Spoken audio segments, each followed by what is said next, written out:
Ay, Kuya, ano to? ay, Ano saan mo to? nakita yan? Nakita ko sa damitan mo. Ilang araw ko na hinahanap to. Bakit nasa'yo to? Baka nahalo lang sa sinampay kasi kumuha ako kahapon. Imposibleng nahalo sa sinampay to. Kasi hindi ko pa nalalabhan to. Oh, hindi ko pa nalalabhan. Kaya pala nagkukulang yung mga panty ko. Ay, ano kasi, Isang dosena yung binili ko. Ilan na lang natira. Nakuha ko pa yung iba sa cabinet mo. Hindi pa ako naghanap, hindi ko makikita na nandun yung mga gamit ko. hmm, May bra din ako doon. pasensya ka na kasi nasama lang siguro sa sinampay. Hindi nga ako naglalaba. Hindi pa ako naglalaba.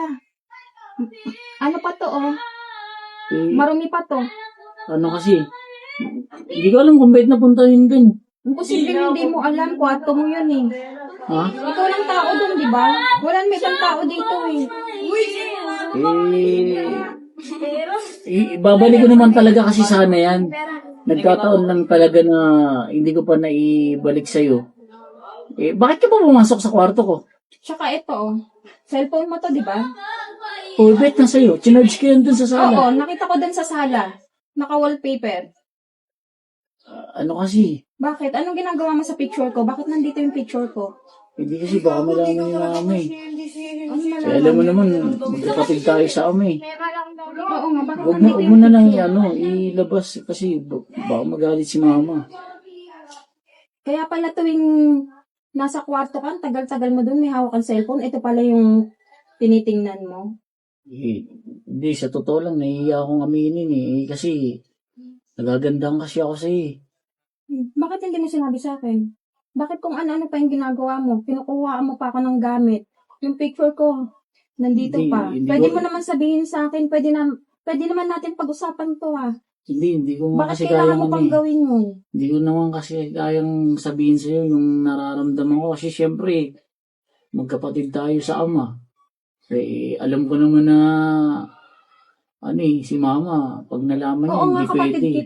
kapatid kita sa ama, pero iba yung turing ko sa'yo. Hindi na kapatid sa ama ang nararamdaman ko sa'yo. Ano ba sinasabi mo?